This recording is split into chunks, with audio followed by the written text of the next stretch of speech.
Welcome to the Ontario Mortgage and Real Estate Insights podcast, your go-to source for the latest developments, trends, and regulatory changes in the industry.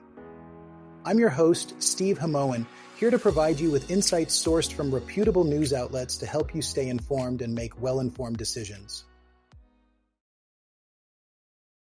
This podcast is brought to you by Real Approved Inc., a trusted mortgage brokerage dedicated to helping Canadians achieve their homeownership dreams. Visit realapproved.ca to learn more about how our experienced team can assist you with your mortgage needs. Let's dive into today's episode, please. Our first topic today is the pressing issue of housing demand outpacing construction supply in Toronto. It's a situation that's been exacerbated by record population growth, with nearly 300,000 newcomers arriving in the city last year alone. This influx is putting a strain on an already tight housing market. That's right, Steve.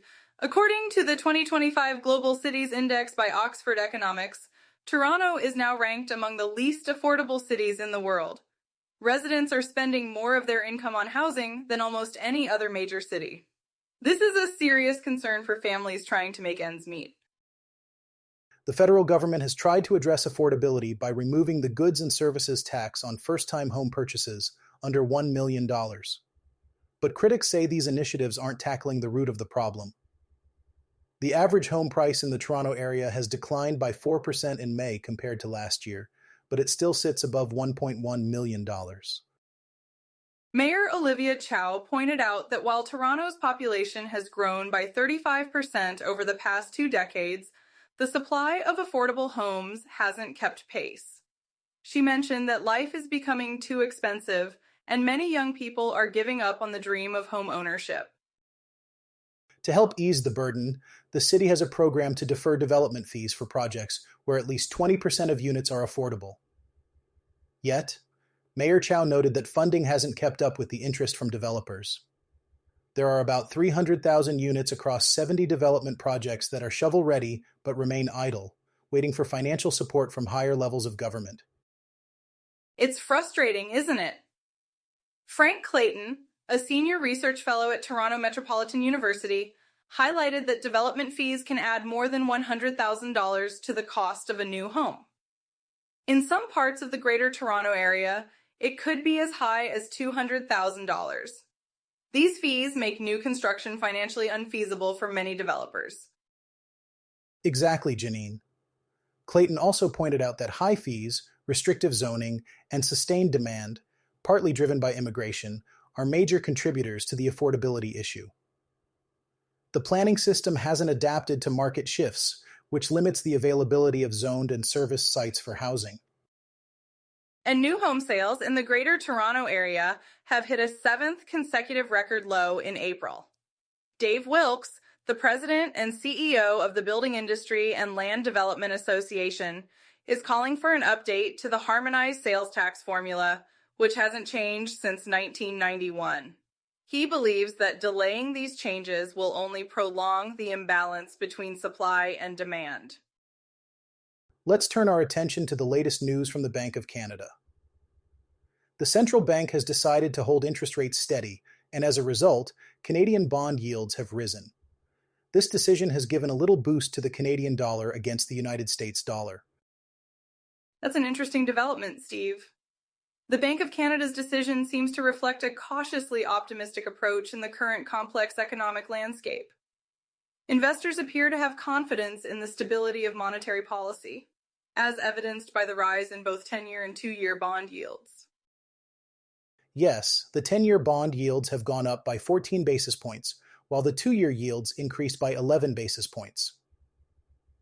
This indicates that the market is expecting stability in the near term. However, it's important to note that trade tensions with the United States remain a significant concern for the Canadian economy. Absolutely, Steve. While the markets might be anticipating some modest easing in upcoming policy meetings, it's worth mentioning that analysts do not expect a substantial rate cut, such as a 25 basis point reduction, until October. In the meantime, the Canadian dollar has shown some resilience due to stable employment figures, although export disruptions continue to be a challenge. That's right, Janine. Investors are particularly keen on observing the Bank of Canada's next moves, especially with the ongoing trade war with the United States. While a mild rate cut might be on the horizon, trade disruptions like April's export issues could impact economic stability. It's a tough balancing act for Canada trying to maintain stable economic indicators amidst global trade tensions. Statistics. Canada has forecasted a 0.1% GDP growth for April, which provides some stability, but we'll need to keep an eye on upcoming data releases to better assess the broader economic impacts.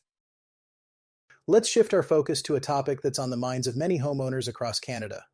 A wave of mortgage renewals is approaching, and it seems like homeowners might need to brace themselves for some financial adjustments. That's right, Steve. With a significant number of mortgages coming up for renewal, many homeowners are facing the possibility of higher monthly payments. This is largely due to the increase in interest rates over the past few years. Exactly, Janine. According to recent data, many of these mortgages were locked in during a period of historically low interest rates. Now, as those terms expire, homeowners are finding themselves in a very different financial landscape.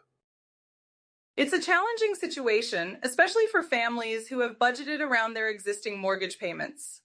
The increase in rates means they may have to make tough decisions to accommodate the higher costs.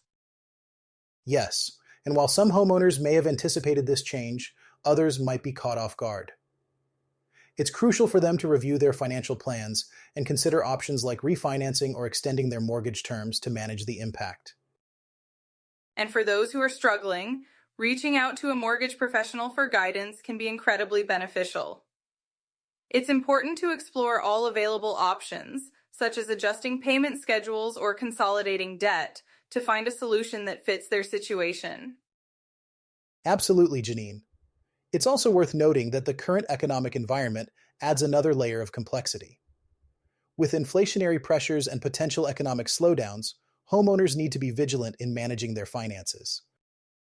Definitely, Steve. It's a reminder of the importance of staying informed and proactive when it comes to financial planning. By keeping abreast of market trends and seeking advice, homeowners can better navigate these changes and secure their financial future. Our final topic today is a troubling development in the real estate market of a small southern Ontario community. A home has recently sold at a significant loss, shedding light on the ongoing challenges facing certain areas of the province. That's right, Steve. The home in question is a 3-year-old property located at 26 Concert Hill Way in East Gwillimbury, Holland Landing. It was purchased in June 2023 for $1,851,000, but sold at the end of May for $1,489,000. That's a staggering $360,000 loss. It's a clear indication of the struggles in the real estate market, particularly for those who bought at peak prices in 2022 and 2023.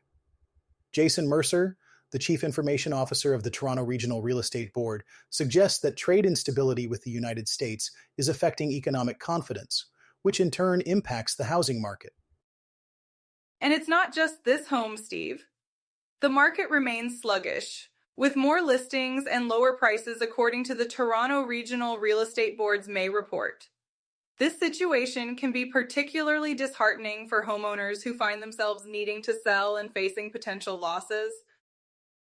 The owners of this East Gwillimbury home tried multiple times to sell, initially listing it in October 2024 for $1,598,000.